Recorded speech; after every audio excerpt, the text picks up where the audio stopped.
welcome to another edition of Lovin Daily. I'm your host, Sam Vassallo, joined today by Luigi Sapiana. How are you, Luigi? I'm good, thank you, Sam. Good morning. Good morning. Much better because the temperature is a little bit fresher now. So. Oh God, debatable. I'm a much more of a summer person myself. Shall we get straight into it? Let's get straight into it. So here are today's headlines. A nice heartwarming story to start off. An exploited Nigerian asylum seeker back on his feet after the generous support from the Maltese population. Schools are open again. Malta's children go back to school for the first time in over 6 months yesterday. Meanwhile, COVID-19 cases dropped for the 4th consecutive day. And then a rather head-scratching story as the world reacts to Jose Herrera's royal shark tooth fiasco. And lastly, we will talk about pro-choice activists who stage a protest for International Safe Abortion Day, followed by an interview with a special guest, Professor Isabel Stabile, who is a pro-choice activist, co-founder of Doctors For Choice, and of course a gynecologist. Let's get right into it with our first story, shall we? So the exploited Nigerian asylum seeker, whose name was Orlando John Bright, 25-year-old. You may know from two months ago, he was assaulted after demanding his rightful pay. There was a viral video, he caught it all on tape. Essentially, he was paid just 250 euros for more than 2 weeks worth of work. And when he went to demand his pay, he was, met with violence.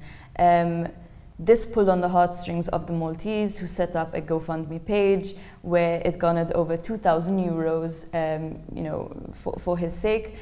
And we essentially at Lovin Malta reached out to him and to see where he was going with that. You'll be happy to hear that Orlando is back on his feet. He's working in construction. He's earning a solid €6 an hour at his new construction job, and he seems overall very happy. I remember when he came in here just days after the incident on Daily, he was calm and composed, and he spoke his story, demanding justice, and I think he's been truly rewarded for handling the situation so well. Indeed, I mean, he secured a place to live in St. Julian's. He found a better job that pays, thankfully, more than double what he was earning before. He's even doing an internship, I've heard, with a food importation company, and apparently even does some charity as well, right? You love to hear it. I love to hear it. I mean, you help someone, then that person has that ability to help other people. It's a beautiful story and shows that, when you give that extending hand of help, it can change an entire person's life, really. Moving into our next story, though, schools opened again 7 months after they were forced to close due to the pandemic. Children were seen sporting big smiles on the first day of school, including the Prime Minister's daughter, Georgia May. Hopefully they'll be covering up those smiles with a face mask once they step into the school. But yes, this was deeply controversial. I mean, some people weren't too sure whether schools should be reopening at this stage. In fact, as far as I know, it's only private schools which are open for this week. Church schools and state schools will be opening next week.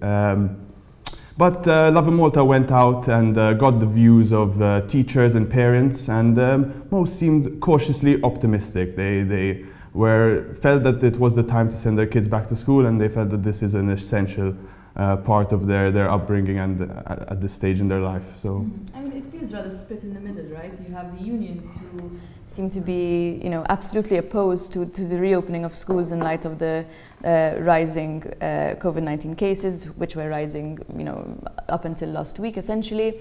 But I mean, it's not that simple that we can just keep children home forever. COVID-19 is going to be with us for a while. We need to take necessary precautions, and mind you, keeping children at home is cutting out a significant part of Malta's labour force at a time when the economy needs it the most. Have you sent your children to school? Tell us more about it. We'd love to hear your stories, and let's get on to the next one. Speaking of COVID-19, this has yesterday found the 4th consecutive day that COVID-19 cases have dropped in Malta. So yesterday there were 27 new active cases of COVID-19, together with 41 recoveries, and unfortunately Malta registered its 33rd COVID-19 death. An 82-year-old who was a resident of an elderly home was this patient who unfortunately passed away. I think now, in light of schools reopening, now we'll see what that effect has on our COVID-19 cases, and hopefully everything stabilizes and everything is okay and they can continue getting their education. Fortunately, though, cases seem to be on a downward trend. As you're saying, we need to see what happens once school open. Particularly worrying was the spread of COVID-19 in elderly homes. We saw an uptick of cases and unfortunately some deaths which followed as well. We should hope that further measures are taken to prevent spreading within these elderly homes, because this is where particularly vulnerable people are, and these are the people who need to be protected most in the situation we're living, you know. 100%. Should we go to the next peculiar story? Yes, the next story, a head-scratching one. It polarized readers, audiences. David Attenborough, the veteran naturalist, you've seen him on your TV screens before, gifted 7-year-old Prince George a megalodon shark tooth. This is an extinct shark which used to grow up to 60 meters long, and he thought it was an apt present for the young Prince George, but questioned about it by Times of Malta, Jose Herrera said he would be getting the ball rolling in order to retrieve this shark tooth. Attenborough had originally found the tooth when he was holidaying in Malta in the 1960s, but Herrera was making reference to legislation which says that artifacts which belong to Malta and which are abroad should be retrieved. In fact, however, he's sort of already backtracked on what he was saying, and he said he doesn't intend to pursue this any further. What do you think, Sam? Probably because of the backlash. I mean, from all the things you're going to comment on being stolen from Malta in the last years, if it's going to be the shark tooth that you talk about, I'm sorry, Mr. Herrera, but you need to see where your priorities are. I think this whole thing, even with the dagger, you know, everyone makes this big deal about the Knights of St. John and the dagger that's in the Louvre, and we must bring it back, you know, for our rightful heritage. And get your priorities straight. Money has been stolen from the Maltese people every year, and that's what your focus should be on, and not a shark tooth, frankly. Shall we go on to our next story before I explode on that? So yesterday, you know, unless you were hiding under a rock, you know that it was International Safe Abortion Day. Lovin Malta released, frankly, quite a strong video, you know, highlighting this, showing the real-life stories of people in Malta and, you know, how they've been affected by this blanket ban on abortion. May I remind you, Malta is one of the last countries on the planet where abortion is illegal in absolutely every circumstance. And of course, this is at the detriment of women who need the procedure. Yesterday, pro-choice activists, including our guest, Professor Stabile, took part in a public stunt where they took fake abortion pills. Firstly, to highlight that the majority of abortions are in fact, you know, taking 2 pills and not the kind of surgical dramatic experience as seen through propaganda from the other side, and also, you know, to highlight to legislators the banality of taking something that could be life-saving, that could fundamentally change someone's life, is still criminalized. After all these years. I think it's really quite incredible how much steam this movement has picked up. I mean, a couple of years ago you would not have seen a demonstration like that. So the taboo is slowly being lifted, and a discussion and conversation is being had, and it's been needed to be had for quite a while now. Exactly. Now we'll show you a snippet of the video released yesterday, and you know, the whole scope of the pro-choice movement right now. It's really rapidly growing, and come back with us and we'll have a special guest on. When I went for my scan, I was found to have a huge cancerous fibroid and a large uterus. As the fetus was growing, so was the cancer. I read about women who said they would rather die than abort. My thoughts were with my 2 children rather than the fetus. My doctor told me that if my mental health didn't improve, they were going to take away my baby. Now, how can you force someone to have a baby and then take it away from them? I found step-by-step instructions online. I got a flexible iron hanger and stretched it out. I held it close to my vagina, but I couldn't go through with it. I was too scared. Dak kien qed noħroġ ma' wieħed u darba minni minkiser il-kondom u ma qal xejn sakemm qedlu li jiena tqila. Spiċċa ta' fdajtu għax l-arrest tiegħi kien don. Ma nafx x'stojt nagħmel aktar.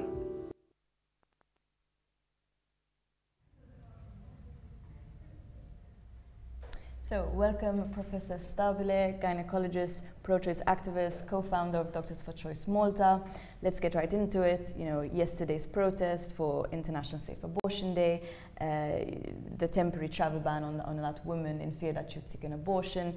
What is the situation for the fight for abortion in Malta right now? Thank you for the invitation. Yesterday was really quite an amazing day. I think it was obviously our second ever International Safe Abortion Day rally, the first one that we had to do, obviously mostly virtually. The movement has grown. I think it is absolutely amazing how many young people are currently engaging with the message. I believe we have over 10,000 followers now. Most of these followers on Facebook are young people, and most of them are in Malta. So any idea that this is all being pushed from external sources, this is all frankly untrue. Doctors for Choice was established about a year and a half ago, and I think we've made immense progress since then, thanks to a dedicated group of young doctors, some of whom are still, shall we say, behind a mask, as I am today, although you know my name and you know my face. Some of them are still behind the mask, and that is because, unfortunately, this is still a taboo. This is still a topic that a number of people feel very uncomfortable talking about. Having said that, I will tell you that we carried out a study last year, 2019, and I think it was about 450 medical doctors in Malta. They were interviewed and they were asked, they were surveyed, and they were asked, do you agree with abortion under certain specific circumstances? And it's interesting that under certain circumstances, the majority actually of doctors did agree. So I think what we have here is a movement which is moving in the right direction. I will also just mention that abortion is not the only thing we are campaigning for. It is obviously something we would like to have. We would also like to decriminalize abortion. But before that, we need to have contraceptive services available, widely available, and freely accessible. We also, of course, need to change the way we provide sexual education. Those two are the pillars upon which we will then build, I think, an abortion legislation which is hopefully meets the needs of as many women as possible. The ban in the last few months during lockdown was a serious problem for women in Malta. Your readers might know that about 1 abortion pill pack a day was shipped to Malta from providers abroad. That is a lot of abortion pills. As yesterday's stunt showed, taking abortion pills is actually a very simple procedure. You swallow some pills, okay? And this is safe up to about 12 weeks of pregnancy. And the vast majority of abortions in the whole world, well, maybe I shouldn't say the whole world, I should say in the Western world, take place medically, at least 80 to 85%. So I think this is an important point. The travel ban really discriminated against certain groups of women. Okay?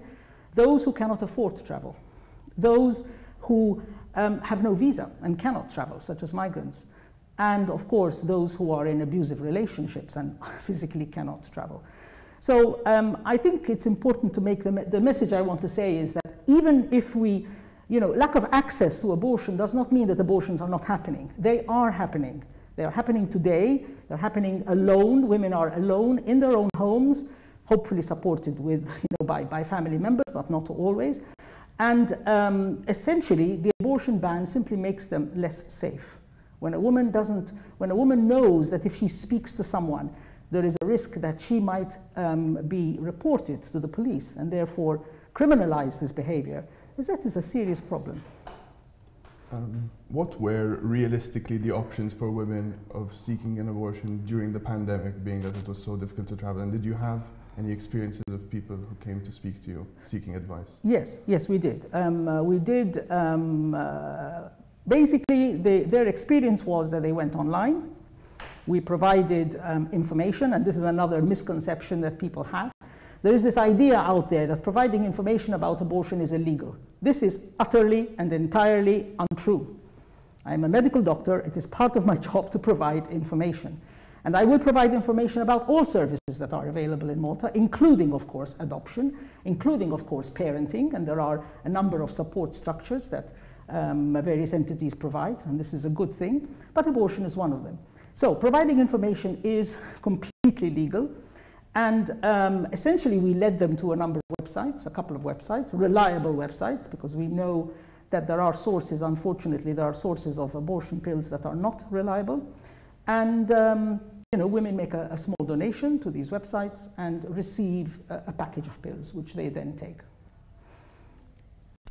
So I know that there have been over 80 women who have sought the network. If one package of pills is administered to Maltese women per day, the true figure is you know, much higher than that.